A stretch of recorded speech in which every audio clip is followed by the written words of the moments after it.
Hello friends, আশা করি আপনারা ভালো আছেন, সুস্থ আছেন। আজকে আপনাদের সামনে এই ভিডিওর মাধ্যমে আলোচনা করব যে সকল বন্ধুরা গরু এবং মহিষের খামার করছেন এবং আপনাদের খামারে কোনো গরু এবং মহিষ বাচ্চা দিয়েছে, বাচ্চা হয়ে যাওয়ার পরে আপনারা সেই গরু এবং মহিষকে কোন খাবার খাওয়াতে গেলে সে গরু এবং মহিষটির দুধের পরিমাণ বৃদ্ধি পাবে।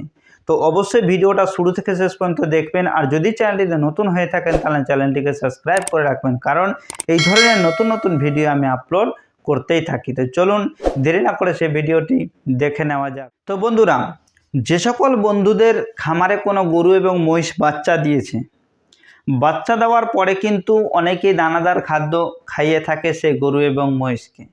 তো দানাদার খাদ্য খাওয়াই ঠিকই, কিন্তু ঠিকঠাকভাবে সেই পরিমাণ মতো দেওয়া হয় না, বা কোন কোন জিনিসগুলি খাওয়াবেন সেটা জানেন না। তো আজকের ভিডিওতে আমি পুরো ক্লিয়ার করে দিব যে আপনারা যদি গরু এবং মহিষের দুধ বৃদ্ধি করতে চান, অর্থাৎ দুধ বাড়াতে চান, সেক্ষেত্রে কোন কোন জিনিসগুলি খাওয়াবেন।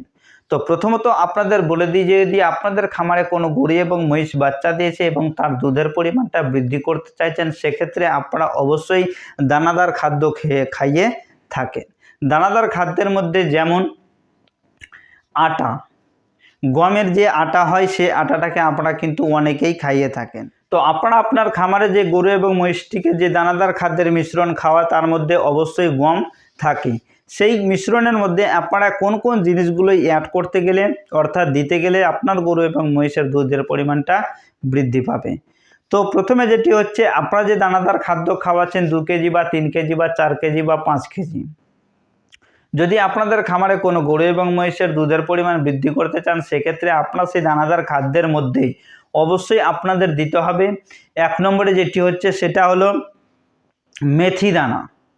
এই মেথি কিন্তু খুব সুন্দরভাবে কাজ করে থাকে গরু মহিষ এবং প্রত্যেক পশুর ক্ষেত্রে দুধের পরিমাণটাকে বৃদ্ধি করতে।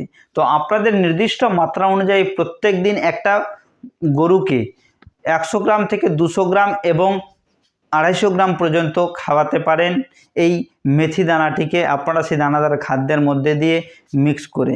অবশ্যই মেথি দানাটিকে আপনারা পাউডার তৈরি করে নিতে পারেন। পাউডার তৈরি করে আপনারা বা পেস্ট তৈরি করে সেই মেথি দানাটাকে আপনারা সেই খাবারের মধ্যে দিতে পারেন। এরপরে যেটা হচ্ছে সেটা হলো গুড়।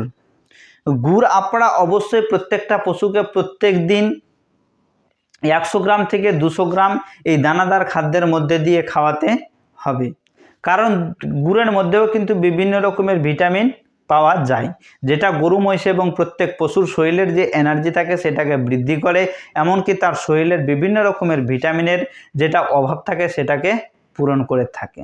এবার 3 নম্বরে যেটা আপনাদের দিতে হবে সেটা হচ্ছে মিঠা সোডা, যেটা আপনারা খুব সহজেই পেয়ে যাবেন বাড়িতে বা দোকানে। এই মিঠা সোডা আপনাদের দিতে হবে, যে প্রত্যেক গরুকে আপনারা খাওয়াতে পারেন প্রত্যেক দিন 50 গ্রাম করে, 50 গ্রাম থেকে 30 গ্রাম থেকে 50 গ্রাম এই পাউডারটি আপনাদের খাওয়াতে হবে, যেটা আপনারা খুব সহজেই পেয়ে যাবেন।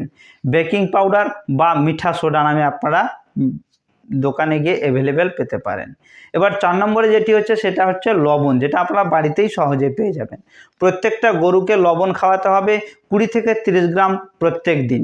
লবণটা কাজ করবে তার যে পেটে যে খাবারটা গেল সেটাকে কিন্তু ঠিকঠাকভাবে হজমের কাজে ব্যবহার করা হয় লবণ। যদি লবণ আপনারা প্রত্যেক দিন আপনারা সে পশুটিকে খাওয়াতে পারেন, সেক্ষেত্রে কিন্তু তার যে পেটে খাবার যাবে সেটা হজমের যে প্রবলেমটা সেটা কিন্তু সলভ করে থাকবে। এবং এই যে পাউডারটা কথা বললাম বেকিং পাউডার, এই পাউডারটিও কিন্তু তার শরীরের বিভিন্ন রকমের খাবারের যে হজম শক্তিটা সেটাকে বৃদ্ধি করবে, এমনকি তার পেটের মধ্যে কোনো প্রকারের গ্যাস হতে দিবে না।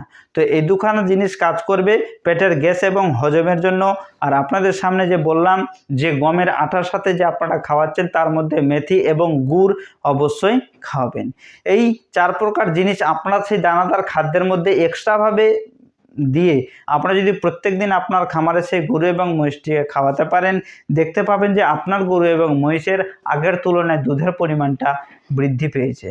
তো বন্ধুরা, আশা করি আজকের ভিডিওতে আপনারা জানতে পারলেন যে আপনারা যে দানাদার মিশ্রণটি খাওয়াচ্ছিলেন তার মধ্যে কোন কোন জিনিসগুলো আরও বেশি করে অ্যাড করতে হবে, যার ফলে আপনাদের গরু এবং মহিষের দুধের পরিমাণটা বৃদ্ধি পাবে।